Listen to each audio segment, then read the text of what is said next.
जय श्री कृष्णा। राधे राधे भक्तजनों, आज हम सब सुनेंगे विष्णु भगवान की व्रत कथा।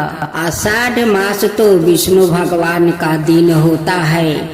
इस आषाढ़ महीने में पूरे महीने विष्णु भगवान जगन्नाथ भगवान सभी को कथा सुनते हैं। लोग कहते हैं कि जगन्नाथ भगवान अपना ससुराल 1 बरस पर जाते हैं और वो भी आषाढ़ महीने में जाते हैं।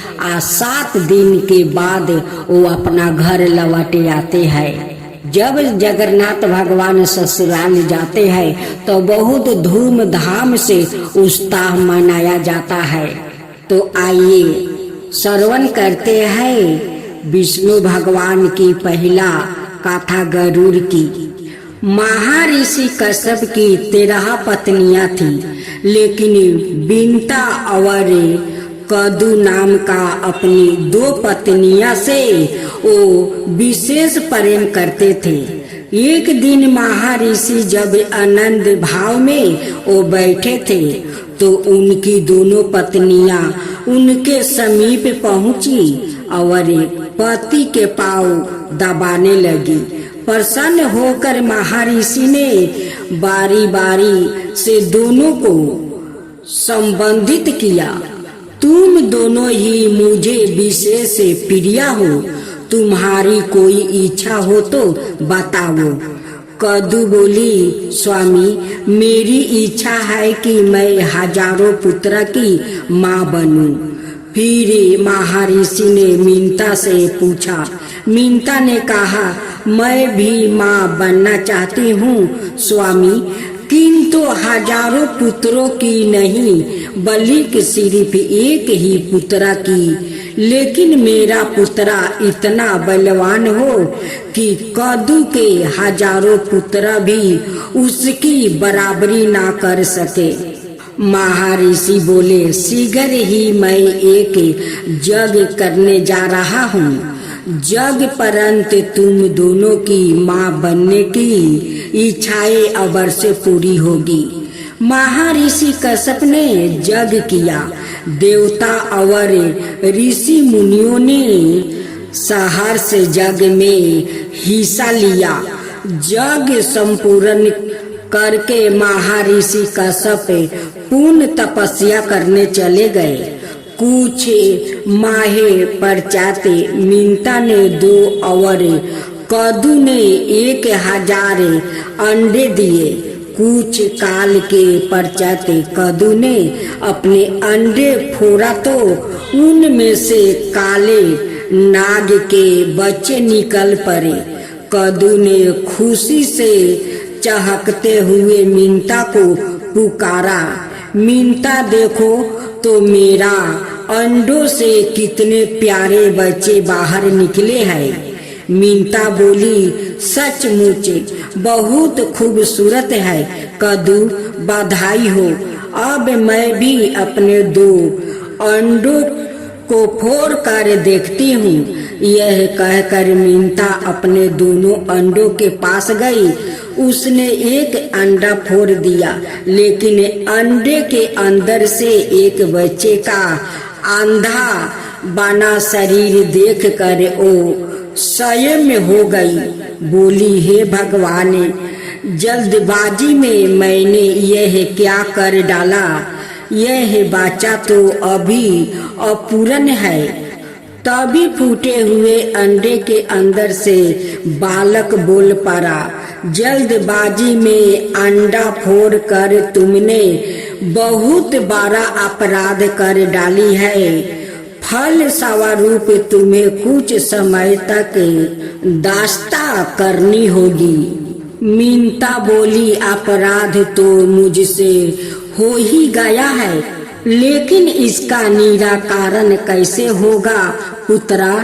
अपूर्ण बालक बोला, दूसरे अंडे को फोड़ने में जल्दबाजी मत करना। यदि तुमने ऐसा किया तो जीवन भर ओ दासता से मुक्त नहीं हो पाओगी, क्योंकि उसी अंडे से पैदा होने वाला तुम्हारा पुत्र तुम्हें दास्ता से मुक्ति दिलाएगा। इतना कहकर अंडे से उत्पन्न अपूर्ण बालक आकाश में उड़ गया और मीनता दूसरे अंडे के पकने तक इंतजार करने लगी। समय पाकर अंडा फूटा और उसमें से एक महान तेजस्वी बालक उत्पन्न हुआ, जिसका नाम गरुड़ रखा गया। गरुड़ दिन प्रतिदिन बड़ा होने लगा और कदू के हजारों पुत्रा पर भारी पड़ने लगा। परिणाम स्वरूप मीनता और कदू के संबंधी दिन प्रतिदिन कूट से कटुतर होते गए। फिर एक दिन जब मीनता और कदू बर्मन कर रही थी, कदू ने सागर के किनारे दूर खड़े एक सफेद घोड़ा को देखकर मीनता से कहा, बता सकती हो मीनता, दूर खड़ा वहाँ घोड़ा किस रंग का है? मीनता बोली, सफेद रंग का। कदू बोली, शर्त लगाकर कह सकती हो कि घोड़ा सफेद रंग का ही है? मुझे तो इसकी पूंछ काले रंग की नजर आ रही है। मीनता बोली, तुम्हारा विचार गलत है। घोड़ा का पूंछ समेत सफेद रंग का है। दोनों में काफी देर तक यही बहस छिड़ रही थी। आखिर में कदू ने कहा, तो फिर हम दोनों में शर्त हो गई। कल घोड़े को चलकर देखती है, यदि वो संपूर्ण सफेद रंग का हुआ तो मैं हारी, और यदि उसकी पूंछ काली निकली तो मैं जीत जाऊंगी।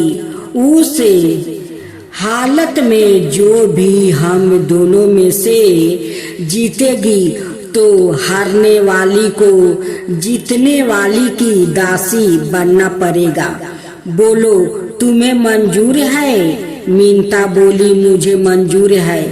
रात को ही कदू ने अपने सांप पुत्रा को बुलाकर कहा, आज रात को तुम सब ऊंचे सवार घोड़े की पूंछ से जाकर लिपट जाना, ताकि सुबह जब मीनता देखे तो उसे घोड़े की पूंछ काली नजर आए। योजन अनुसार नाग ऊंचे सवार की पूंछ से जाकर लिपट गया। परिणाम स्वरूप सुबह जब कदू ने मीनता को घोड़े की पूंछ काले रंग की दिखाई दिया तो वो हैरान रह गई। बोली, ऐसा कैसे हो गया? कल तो इसकी पूंछ बिल्कुल सफेद थी। कदू बोली, खूब तसल्ली से देख लो, घोड़े की पूंछ ऊपर से ही काली है। शर्त के मुताबिक तुम हार चुकी हो, इसलिए अब तुम्हें मेरी दासी बनकर रहना पड़ेगा।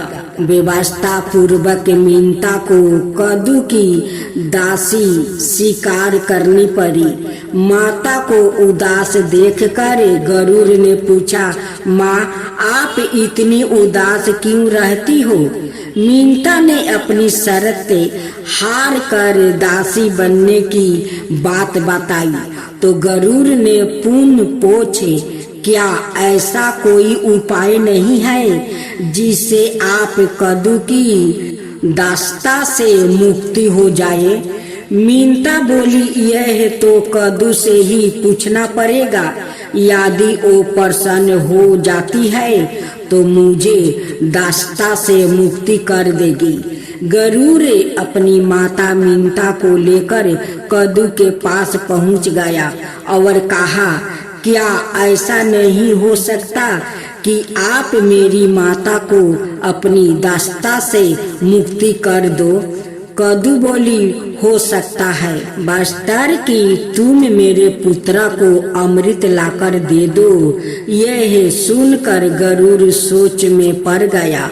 उसने अपनी माता से पूछा, माँ, अमृत कहाँ मिलेगा जिसे लाकर मैं तुम्हें दासी जीवन से मुक्ति कर सकूं? मीनता ने कहा, अमृत का पता तुम्हारे पिता बता सकते हैं पुत्रा, तुम उन्हीं के पास जाकर पूछो। गरुड़ महर्षि कश्यप के पास पहुंच गया। कश्यप अपने पुत्र को देखकर बहुत प्रसन्न हुआ। गरुड़ ने उनसे पूछा, पिताश्री, मैं अमृत लाकर अपनी माता को दास्ता से मुक्ति दिलाना चाहता हूँ। कृपया मुझे बताइए कि अमृत कहाँ मिलेगा। महर्षि बोले, पुत्रा, देवराज इंद्र ने अमृत की सुरक्षा के लिए बहुत व्यापक प्रबंध कर रखा है, वहां तक पहुंचना बड़ा कठिन है। गरुड़ बोला, इंद्र ने कितने ही करे सुरक्षा प्रबंध क्यों ना कर रखे हो, मगर मैं अमृत ले आऊंगा। आप मुझे सिर्फ उस स्थान का पता बता दीजिए। महर्षि कश्यप ने गरुड़ को इंद्र का पता बता दिया। गरुड़ ने फिर पूछा, पिताजी, मुझे भूख बहुत लगती है, कृपया यह भी बता दीजिए कि इस लंबे मार्ग में क्या खाकर अपना पेट भरूं। महर्षि बोले, अमृत जिस स्थान पर रखा है उस सरोवर तक पहुंचने में तुम्हें वक्त लग जाएगा। इस बीच समुद्र के किनारे तुम्हें निषोधों की अनेक बस्तियां मिलेगी। यह निषोधे बहुत पतित है और इनके आचरण असुरों जैसे है। तुम इन्हें खाकर अपनी भूख मिटा लेना। गरुड़ बोला, और उसके बाद भी मेरा पेट ना भरा तो? महर्षि बोले, सरोवर के अंदर एक विशाल कछुआ रहता है और उसके साथ ही वन में एक महाभयंकर हाथी भी रहता है। दोनों ही बहुत कदू और असुरी प्रवृत्ति के हैं, तुम उन्हें भी खा सकते हो। पिता का आदेश पाते ही गरुड़ अमृत सरोवर की ओर बढ़ चला। मार्ग में उसने निषोधों का खाकर अपनी भूख मिटाई। फिर अमृत सरोवर पर पहुँच कर कच्छप और हाथी को अपने पंजों में दबाया और दोनों को खाने के लिए किसी उचित जगह की तलाश में उड़ चला। सोमगिरी पर्वत पर लहराते हुए ऊंचे वृक्षों को देखकर जैसे ही उसने एक वृक्ष पर बैठना चाहा तो उनके भार से वृक्ष की शाखा टूटकर नीचे गिरने लगी। यह देखकर गरुड़ तुरंत उड़ा और दूसरे वृक्ष पर जाकर बैठा। जिस शाखा पर वो बैठा उस शाखा पर उसने उल्टे लटके हुए ऋषियों को तपस्या करते देखा, लेकिन वहाँ शाखा उनके भार से टूटकर नीचे गिरने लगी। यह देख गरुड़ ने शाखा को चोंच में दबाया और हाथी और कच्छप को पंजे में दबाए हुए वो अपने पिता के आश्रम की ओर उड़ चला। कश्यप के आश्रम में गरुड़ ने उड़ते उड़ते अपने पिता से पूछा, पिताजी, मेरे भार से उस पेड़ की शाखा टूट गई है जिस पर कुछ ऋषि उल्टे लटके तपस्या कर रहे थे। मुझे बताइए, अब मैं इस शाखा को कहाँ छोड़ूं? महर्षि कश्यप बोले, तुमने बहुत अच्छा किया पुत्रा, जो सीधे यहाँ चले आए। शाखा से उल्टे लटके हुए यह बल खिलाए ऋषिगण है। अगर इन्हें कष्ट पहुंचता तो ये शराप देकर तुम्हें भस्म कर देगा। गरुड़ बोला, तो फिर बताइए अब मैं क्या करूं? महर्षि बोले, ठहरो, मैं ऋषि गणों से प्रार्थना करता हूँ कि वो अपना स्थान छोड़कर वो नीचे आ जाए। महर्षि कश्यप ने ऋषि गणों से प्रार्थना की। बल खिलाए ऋषियों ने कश्यप की प्रार्थना स्वीकार करे शाखा छोड़ दी और वो हिमालय में तपस्या करने चले गए। चोंच में दबी शाखा को नीचे फेंक कर गरुड़ ने भी आनंद से कछुए और हाथी का आहार किया और दीर्पित होकर पुणे अमृत लेने के लिए उड़ चला। गरुड़ अमृत सरोवर के पास पहुंचा तो अमृत की रक्षा करते हुए महाकाय देवों और अमृत कलश के चारों ओर घूमते हुए चक्रा को देखकर वो हैरान हो गया। उसने सोचा कि यह देव और चक्रा देवराज इंद्र ने अमृत कलश की सुरक्षा के लिए लगाया हुआ है। चक्रा में फंस कर मेरे पंख कट सकते हैं, इसलिए मैं अत्यंत छोटा रूप धारण कर इसके मध्यम में प्रवेश करूंगा। गरुड़ को देखकर एक देव ने कहा, यह कोई असुर है जो भेष बदलकर अमृत चोराने यहाँ तक पहुँचा है। हमें इसे खत्म कर देना चाहिए। दोनों देव विद्युत गति से गरुड़ पर टूट पड़े, लेकिन गरुड़ ने अपने पंख पंजों और तीखी चोंच से उन्हें इतना घायल कर दिया कि शीघ्र ही वो दोनों बेहोश होकर गिर पड़े। गरुड़ ने अमृत कलश से पंजों में दबाए और वापस उड़ चला। होश में आते ही दोनों रक्षक देव घबराए हुए इंद्र के पास पहुंच गया और गरुड़ द्वारा अमृत कलश ले उड़ने की घटना बता दिया।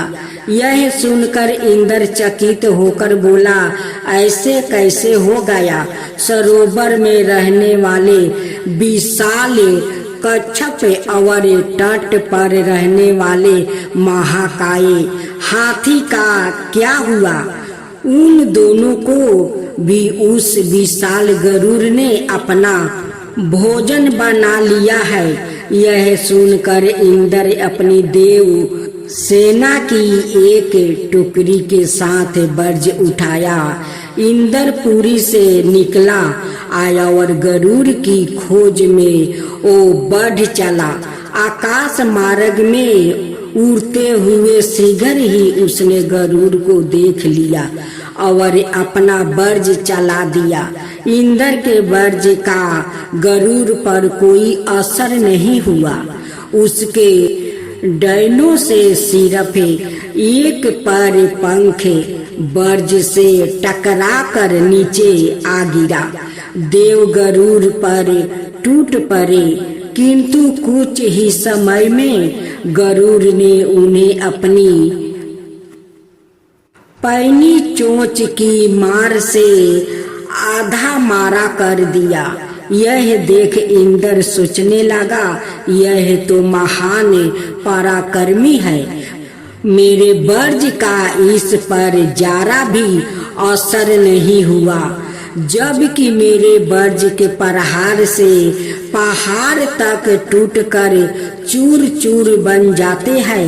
ऐसे पराक्रमी को शत्रुता से नहीं मित्रता से काबू में करना चाहिए। यह सोचकर इंद्र ने गरुड़ से कहा, पंछीराज, मैं तुम्हारी वीरता से बहुत प्रभावित हुआ हूँ।